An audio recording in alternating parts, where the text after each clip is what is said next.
केजरीवाल जी मुख्यमंत्री दिल्ली नूं आ कि आउण मंच ते तुहाडे नाल अपने दिल की गल करन।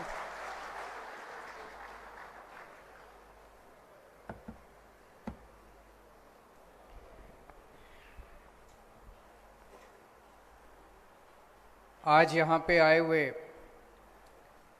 सभी किसान भाइयों बहनों को मेरा नमस्कार, सत श्री अकाल, वाहेगुरु जी का खालसा, वाहेगुरु जी की फतेह।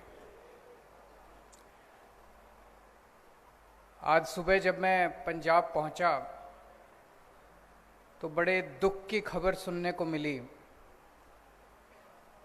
कि 3 महिलाएं सिंघू बॉर्डर पे, टिकरी बॉर्डर पे जो संघर्ष कर रही थी किसानों के साथ,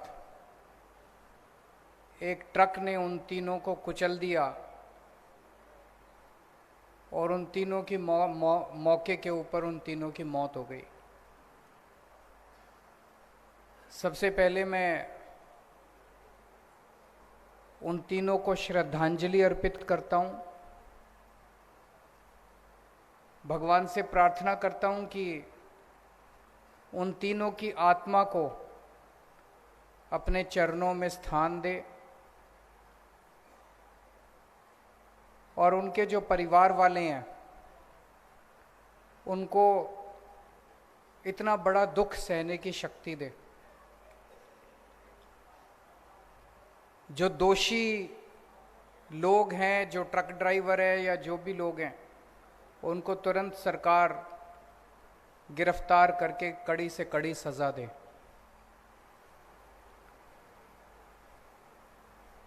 पूरे देश में कहीं से भी अगर खबर आती है कि किसान ने खुदकुशी कर ली तो बहुत तकलीफ होती है, सबको तकलीफ होती है, आम लोगों को तकलीफ होती है, जनता को तकलीफ होती है। कोई सुनता है, आप लोग भी जब सुनते हो, चाहे पंजाब हो, चाहे हरियाणा हो, चाहे महाराष्ट्र हो, चाहे मध्य प्रदेश हो, कहीं अगर कोई किसान, गरीब किसान आत्महत्या करता है तो बड़ी तकलीफ होती है। आज अगर आजादी के 70 साल के बाद भी हमारे देश में किसानों को खुदकुशी करनी पड़ रही है तो ये शर्म की बात है। लेकिन दुख की बात ज्यादा यह है कि तकलीफ मेरे को होती है, तकलीफ आपको होती है, इन नेताओं को तकलीफ नहीं होती, इन पार्टियों को तकलीफ नहीं होती। जितने मर्जी किसान मर जाएं, जितने मर्जी किसान खुदकुशी कर लें, 1 साल से मुझे लगता है दुनिया का सबसे बड़ा धरना चल रहा है अभी सिंघू बॉर्डर और टिकरी बॉर्डर के ऊपर। दुनिया के इतिहास का सबसे बड़ा धरना चल रहा है। 1 साल से 11 महीने से ऊपर हो गए, 11 महीने से ऊपर वहां पे बैठे हैं। 600 से ज्यादा किसान अपनी शहादत दे चुके हैं, लेकिन इन पार्टियों और इन नेताओं के इनको कोई फर्क नहीं पड़ता। आज इस मंच से मैं एक बड़ा बयान देके जा रहा हूं। हो सकता है आपको यह लगे केजरीवाल बड़ी बात कर रहा है, ऐसे नहीं हो सकता, लेकिन केजरीवाल जो कहता है वो करता है। मैं बड़ा सोच समझ के बोलता हूं।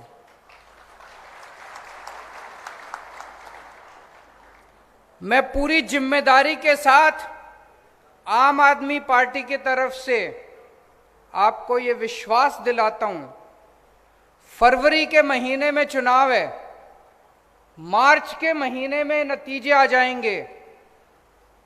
1 अप्रैल के बाद से पंजाब के अंदर किसी किसान को खुदकुशी नहीं करने देंगे हम लोग। हमारी जिम्मेदारी है, उसके लिए जो करना पड़ेगा हम करेंगे। लेकिन बहुत हो गया, अब 70 साल हो गए। 70 साल के अंदर अगर हम ये, इसका मतलब इनकी नीयत खराब थी।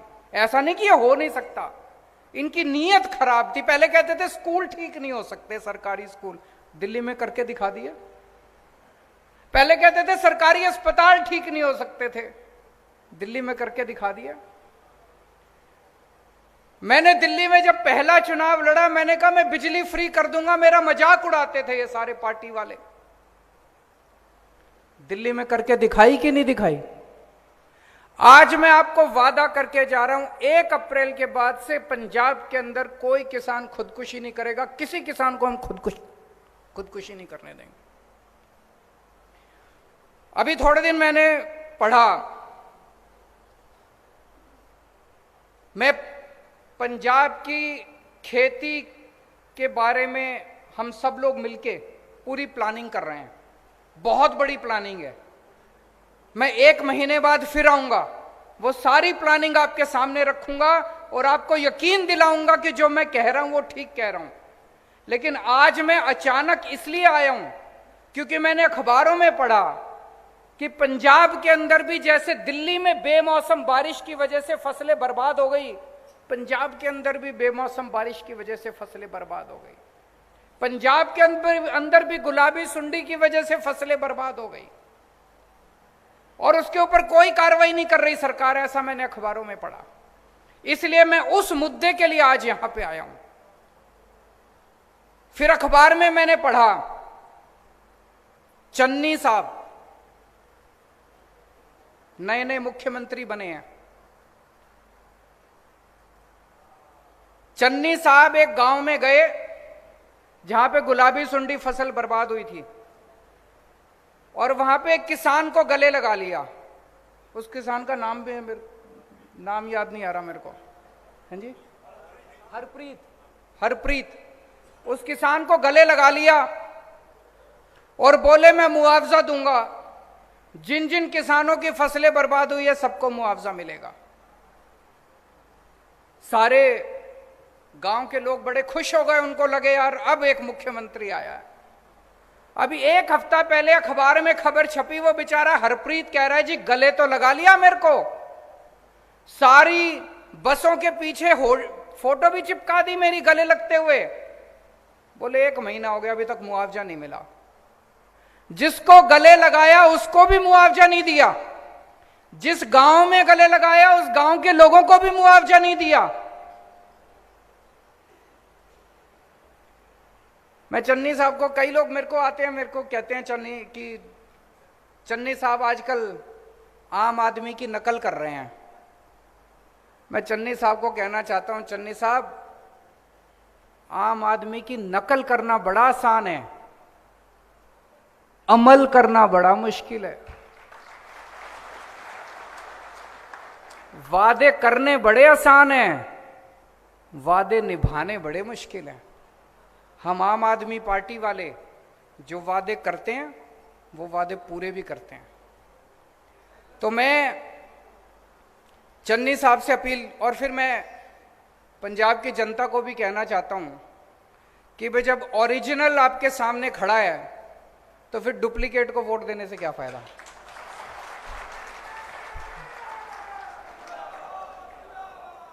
जब ओरिजिनल आपके सामने खड़े हैं तो फिर नकलची को वोट देने से क्या फायदा, डुप्लीकेट को वोट देने से क्या फायदा। ओरिजिनल को ही लो ना, ओरिजिनल माल लो मार्केट से, वोट दोगे तो ओरिजिनल माल मिल जाएगा। तो मैं आज चन्नी साहब से अपील करना चाहता हूं कि पहली बात, किसानों के साथ बैठ के, किसान जत्थेबंदियों के साथ बैठ के आप ये हिसाब लगाओ कि फसलों का जो बेमौसम बारिश से धान खराब हुई है उसका, और जो गुलाबी सुंडी की वजह से फसलें बर्बाद हुई है, नरमा बर्बाद हुआ है उसका, कितना लागत थी, कितना नुकसान हुआ। जितनी लागत थी कम से कम उतना तो भरपाई करो। ये 8,000 रुपए कहां से आ गया? 8,000 रुपए से तो किसी ने अभी बोला कि 40,000 रुपए दिए 5 एकड़ के, वो भी 37,000 काट कुट के दिए। 37,000 में हमारा क्या होगा? 37,000 में तो घर का खर्चा भी नहीं निकलेगा। तो जितनी लागत थी कम से कम उतनी लागत तो किसानों को दो।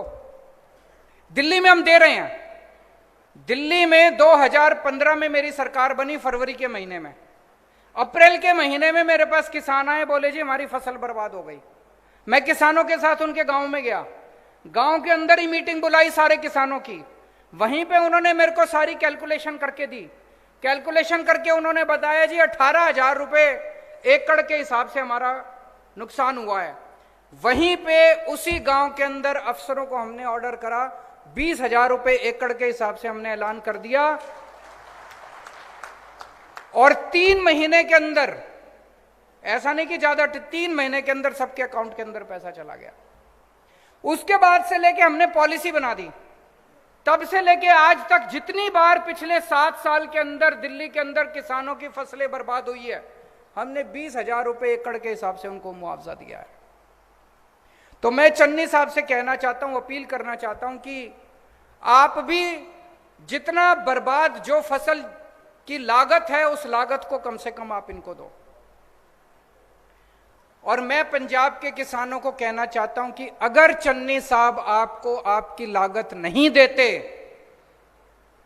मेरी आपसे हाथ जोड़ के विनती है, खुदकुशी मत करो, खुदकुशी मत करो। बड़ी तकलीफ होती है, हमें भी तकलीफ होती है, हमें अपना बेटा मान लो, छोटा भाई मान लो अपना, खुदकुशी मत करो। मैं समझता हूं, मेरे को किसान बताते हैं, अगर हम फसल ना लगाएं, बोले तब भी चल जाता है, लेकिन अगर पैसा खर्च करके, खाद खरीद के, बीज खरीद के अगर हम फसल लगाएं, पैसा उठा के फसल लगाएं और फसल बर्बाद हो जाए, बोला फिर तो हम कहीं के नहीं बचते, हमको पैसा वापस करना पड़ता है, पैसा वापस करने को होता नहीं है, तो हम कहीं के नहीं बचते, इसलिए आत्महत्या करने को मजबूर हो जाता है किसान। मैं आप सबसे अपील करना चाहता हूं, सारे पंजाब के किसानों से अपील करना चाहता हूं, आत्महत्या मत करना। मार्च में सरकार बनेगी, अगर चन्नी साहब ने पूरा मुआवजा नहीं दिया, 30 अप्रैल तारीख नोट कर लो, 30 अप्रैल तक आपके अकाउंट के अंदर आपका पूरा मुआवजा चला जाएगा।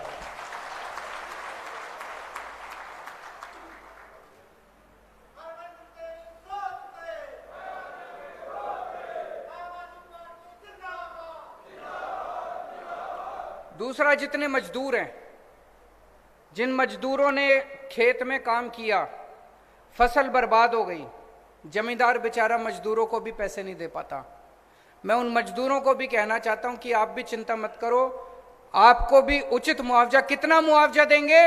लागत, जितनी लागत आती है और जितना आपके साथ बैठेंगे, किसान जत्थेबंदियों के साथ बैठेंगे। जैसे दिल्ली के अंदर मैं किसानों के साथ बैठा, किसानों ने 18,000 रुपए मांगे, हमने 20,000 रुपए दे दिए। यहां पे कितनी लागत आती है, आपके साथ बैठेंगे, मार्च के महीने में बैठेंगे, जितनी लागत आपकी है, इन दोनों बेमौसम बारिश की वजह से और गुलाबी सुंडी की वजह से जितनी भी आपकी बर्बाद हुई है, उसका मुआवजा हम आपको 30 अप्रैल तक दे देंगे। तो आज 2 चीजें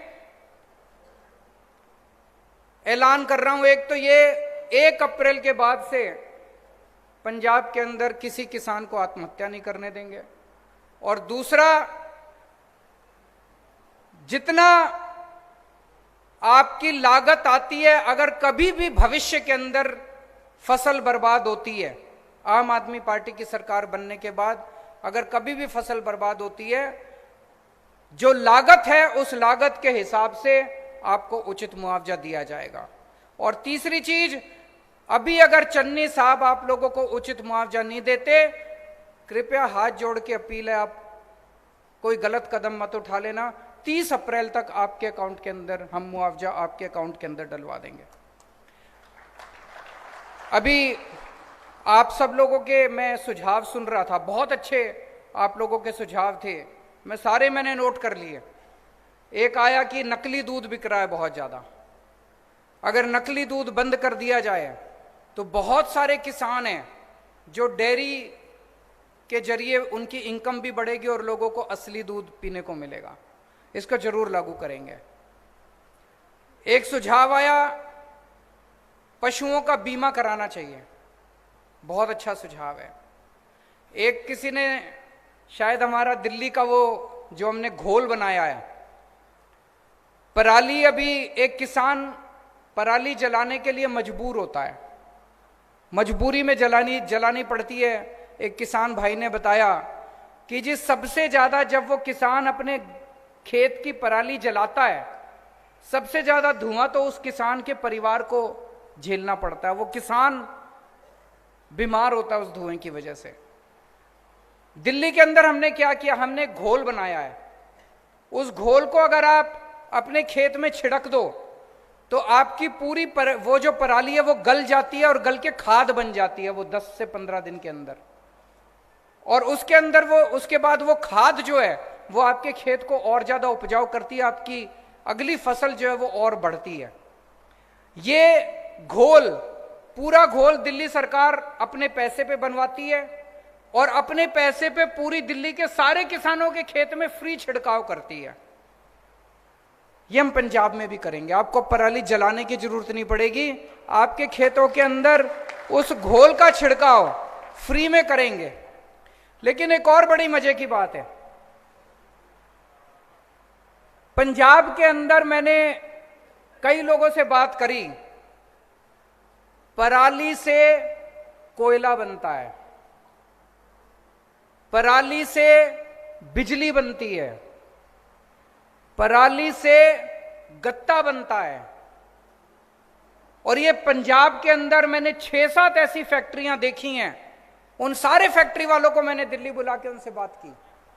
आप सोच के देखो, अगर पूरे पंजाब के अंदर हम इतनी सारी फैक्ट्रियां लगा दें जो पराली को इस्तेमाल करके कोयला बनाने लगे, बिजली बनाने लगे, एक तो किसान को 1000 रुपए एकड़ के हिसाब से पराली के पैसे मिलने लगेंगे, जलाने की जरूरत नहीं पड़ेगी। और वो फैक्ट्री वाला खुद आपकी पराली काट के ले जाएगा, आपका कोई पैसा नहीं लगेगा, आपको 1000 रुपए एकड़ मिलेगा। और पूरे पंजाब के अंदर इतनी फैक्ट्रियां लग सकती हैं कि इतने बच्चों को रोजगार मिलेगा। अभी एक किसी ने बोला एग्रो प्रोसेसिंग इंडस्ट्री लगाने के लिए, बहुत अच्छा सुझाव है। तो ये जैसे पराली है, इसी तरह से न जाने कितनी एग्रो प्रोसेसिंग इंडस्ट्री लगा सकते हैं। और उसमें अपने को अंबानी अडानी को नहीं लाना, किसानों के ग्रुप मिलके, किसानों के बच्चों के ग्रुप मिलके। अब आपको कनाडा भेजने की जरूरत नहीं है अपने बच्चों को, यहीं पे आपके गांव के अंदर इंडस्ट्री लगाएंगे, आपके शहर के अंदर इंडस्ट्री लगाएंगे। इतनी इंडस्ट्री लग सकते हैं, इतना विकास हो सकता है। एक किसी ने बड़ा अच्छा सुझाव दिया डीएपी की फैक्ट्री लगाने का। बिल्कुल सही बोल रहे हैं कि हमारे किसान, गरीब किसान उन्हीं की फैक्ट्री में जाके काम करते हैं और वहीं का डीएपी जो है हमारे पंजाब के अंदर इस्तेमाल हो। हम क्यों नहीं लगा सकते डीएपी की फैक्ट्री? लगानी चाहिए। बहुत अच्छे अच्छे सुझाव आए हैं, इन सारे सुझावों को मैंने नोट किया है। और अंत में वो अमनप्रीत ने जो बोला था, वो कहां है वो लड़का अमनप्रीत? बच्चे, मैं आपको भरोसा दिलाना चाहता हूं, हम मिलके करेंगे। जैसे दिल्ली के अंदर हमने स्कूल बदल दिए, सरकारी स्कूलों के इस साल नतीजे, सरकारी स्कूलों के बच्चों के 99.8% नतीजे आए, 99.8% नतीजे। सोच सकते हो, सरकारी स्कूलों के बच्चों के नतीजे 99.8% आए हैं। अगर हम दिल्ली के सरकारी स्कूल बदल सकते हैं, दिल्ली के सरकारी अस्पताल बदल सकते हैं, दिल्ली की बिजली, पानी, सड़कें बदल सकते हैं, तो पंजाब की खेती भी बदल सकते हैं, मिलके बदल सकते हैं। तो मैं आपको यकीन दिलाना चाहता हूं, पंजाब के अंदर जब मौका मिलेगा, खेती को इज्जत का धंधा बनाएंगे, खेती को मुनाफे का धंधा बनाएंगे। और जो अभी भगवंत भाई ने बोला कि सबसे ऊपर पहले नंबर पे खेती होगी, दूसरे नंबर पे व्यापार होगा और तीसरे नंबर पे नौकरी होगी। इसको वैसे ही करेंगे। इसकी मैं पूरी, जैसा मैंने कहा, बहुत बड़ी प्लानिंग कर रहे हैं हम लोग। 1-1.5 महीने के बाद मैं दोबारा आपके बीच में आऊँगा, सारी पूरी प्लानिंग करके। आज केवल इस चीज़ के लिए आया था क्योंकि दिल में बड़ी तकलीफ हो रही थी कि किसान आत्महत्या कर रहे हैं।